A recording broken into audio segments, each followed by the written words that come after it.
Assalamualaikum warahmatullahi wabarakatuh. Waalaikumsalam warahmatullahi wabarakatuh. Sebelum kita memulai pembelajaran hari ini, alangkah baiknya kita berdoa terlebih dahulu agar yang ingin kita capai hari ini bermanfaat bagi kita semua. Doa dipimpin oleh ketua kelas. Silakan. Sebelum kita mulai pelajaran, alangkah baiknya kita berdoa terlebih dahulu. Doa dimulai. Doa selesai. Kabarnya adik-adik?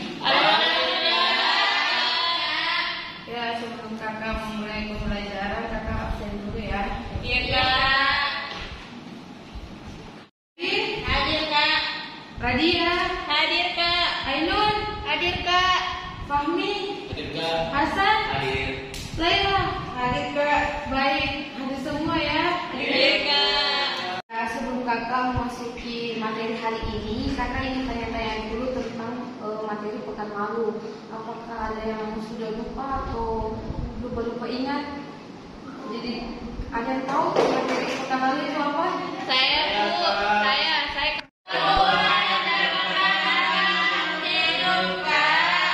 Ya, betul sekali ya, pertumbuhan dan perkembangan makhluk hidup. Kakak masih mau tanya satu orang, apakah ada yang ingat apa pengertian pertumbuhan dan perkembangan makhluk hidup? Saya kak. Ya, coba yang dilantik.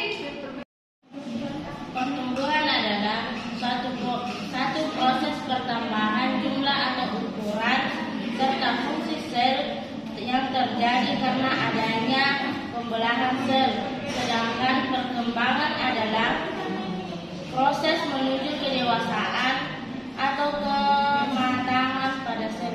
Jadi, adapun tujuan pembelajaran hari ini yang harus kalian capai, yang pertama kalian mampu menjelaskan pengertian enzim, yang kedua sifat-sifat enzim, yang ketiga mekanisme atau cara kerja enzim, yang keempat faktor-faktor penghambat kerja enzim. Baiklah adik-adik, sebelum kakak membagi kalian dalam 3 kelompok, kakak akan menjelaskan sedikit materi tentang enzim. Adapun pengertian enzim yaitu enzim adalah biomolekul yang berfungsi sebagai katalis atau senyawa yang mempercepat proses reaksi tanpa habis bereaksi dalam suatu reaksi kimia. Bila saat ini tidak ada, maka proses-proses tersebut akan terjadi lambat atau tidak berlangsung sama sekali. Hampir semua enzim merupakan protein. Enzim adalah biokatalisator yang artinya dapat mempercepat reaksi-reaksi biologi tanpa mengalami perubahan struktur kimia. Pada reaksi yang dikatalisasi oleh enzim, molekul awal reaksi disebut sebagai substrat, dan enzim mengubah molekul tersebut menjadi molekul-molekul yang berbeda, disebut produk. Hampir semua proses biologis sel memerlukan enzim agar dapat berlangsung dengan cepat. Baiklah, itu tadi sedikit penjelasan dari kakak. Mungkin dari adik-adik ada yang ingin ditanyakan? Saya kak. Ya, silakan. Jadi seperti yang kakak jelaskan tadi bahwa pada enzim itu terdapat bagian protein yang tidak tahan panas yang disebut dengan apoenzim. Jadi pertanyaan saya, apa fungsi dari apoenzim itu sendiri, Bu? Kak? Bagus sekali pertanyaannya Radia. Pertanyaan itu apa fungsi apoenzim? Apoenzim berfungsi untuk menentukan kekhususan dari enzim itu sendiri. Baiklah, kakak akan membagi kalian dalam 3 kelompok. Kelompok pertama akan membahas atau berdiskusi tentang sifat-sifat enzim. Yang anggota kelompoknya yaitu Sujana Syukuri dan Muhammad Hasanul. Untuk kelompok kedua yang membahas mekanisme atau cara kerja enzim yang beranggotakan Indayati dan Radia. Untuk kelompok 3 membahas faktor-faktor penghambat kerja enzim yang anggotanya Asri Ainul Wardani dan Nur Laila. Ya, kakak minta untuk bergabung dengan kelompoknya masing-masing.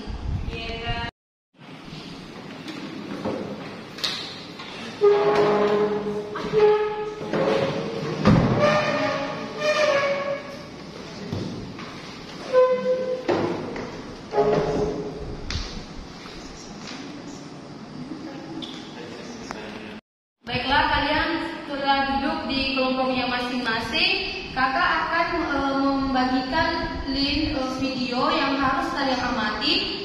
Setelah kalian amati, kalian akan berdiskusi dengan teman kelompoknya, dan setelah berdiskusi, kalian akan menuliskan rangkuman hasil diskusi kalian. Dan waktunya kakak berikan hanya 20 menit. Iya, Kak. Paham? Iya, Kak. Ya, linknya sudah kakak bagi, sudah masuk ya? Iya, Kak. Baik, silakan dinonton. Apa yang ditonton?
Hasil diskusinya.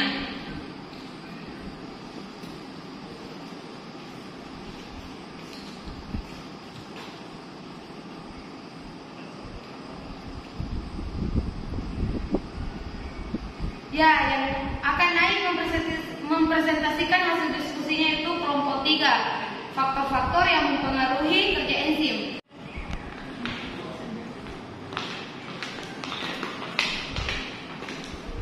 Assalamualaikum warahmatullahi wabarakatuh.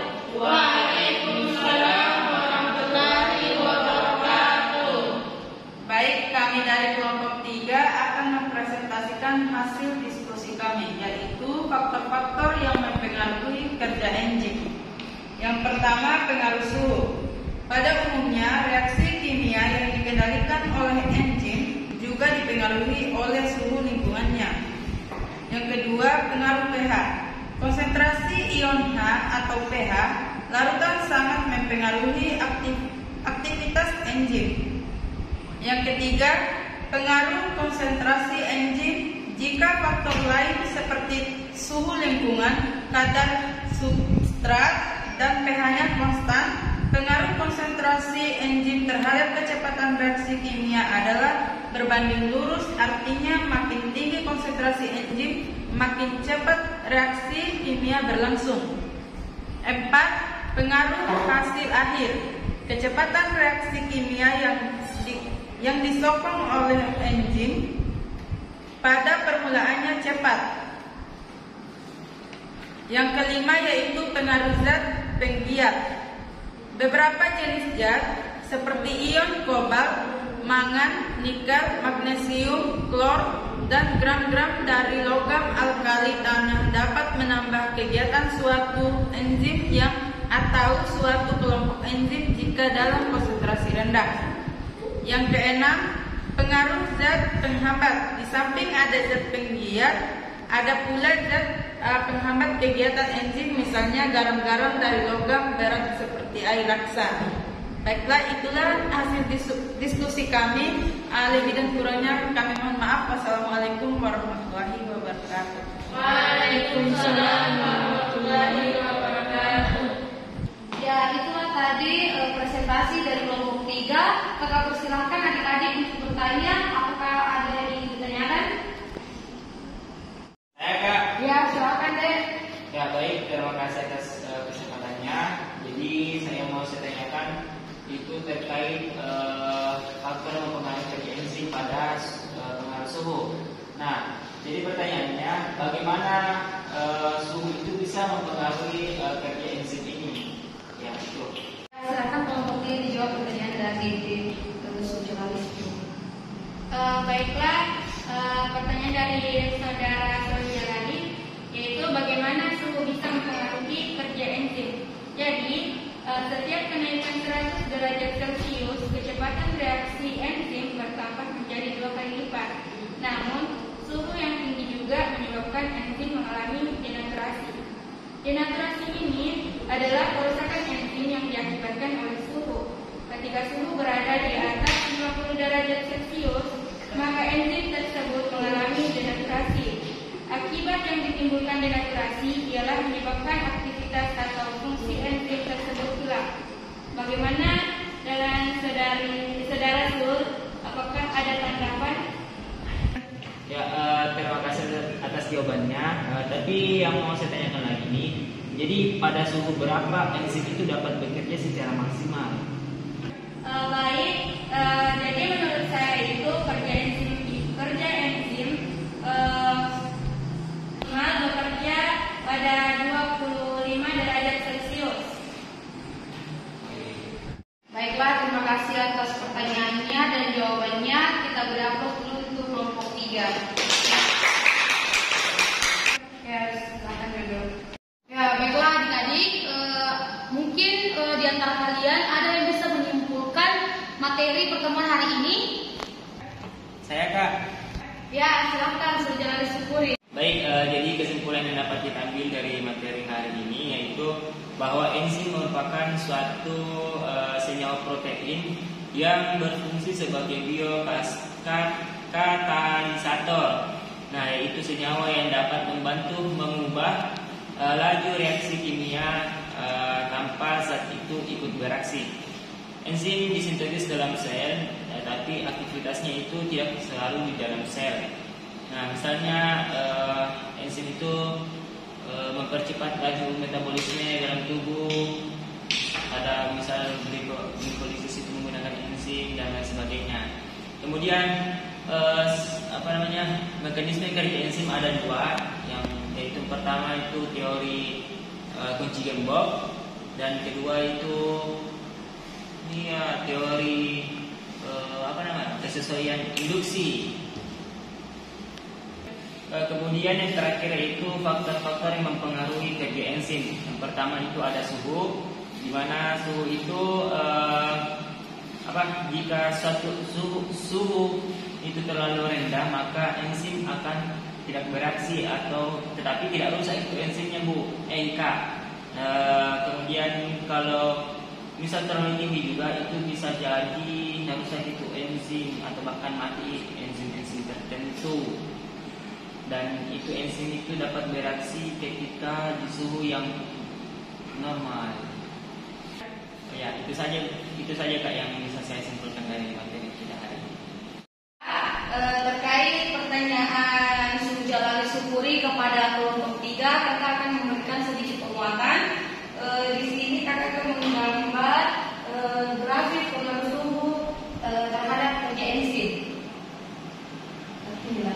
Ya, adik-adik diperhatikan pada grafik pengaruh suhu terhadap kerja enzim. Di sini ada 0 sampai 60. Jika suhu enzim rendah, dia tidak akan aktif, namun tidak rusak. Suhunya bertambah. Jika suhu enzim bertambah naik sekitar suhu 10, 20, 30, 40 dan 50, suhu normal pada enzim itu 40, dia akan bekerja secara normal. Namun jika suhu enzim bertambah tinggi, dia akan mengalami kerusakan atau bahkan mati. Karena enzim merupakan protein. Nah, protein itu tidak tahan panas. Nah, bagaimana adik-adik paham sampai di sini dengan apa yang kakak jelaskan? Paham, Kak. Adik-adik, sebelum kakak tutup pertemuan hari ini, kakak ingin menginformasikan mengenai tugas yang akan dikerjakan di rumah. Kakak minta untuk membaca materi tentang proses hormon dan tahap katabolisme. Nah, sebelum kita menutup pertemuan hari ini, kakak ingin mengulang atau memberikan kalian evaluasi selama 5 menit. Apakah kalian paham tentang materi hari ini?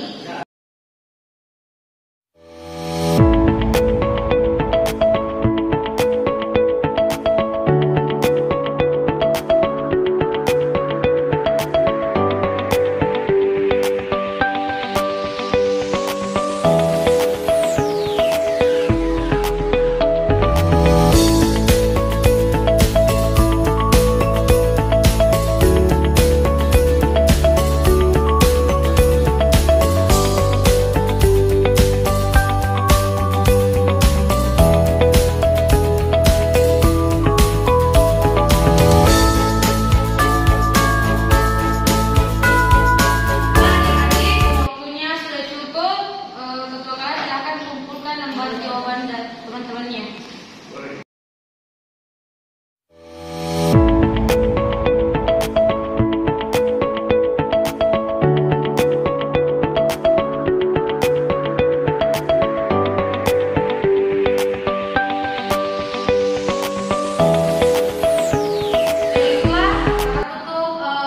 Pertemuan kita hari ini dengan membaca doa kafaratul majelis. Alhamdulillahirabbil alamin.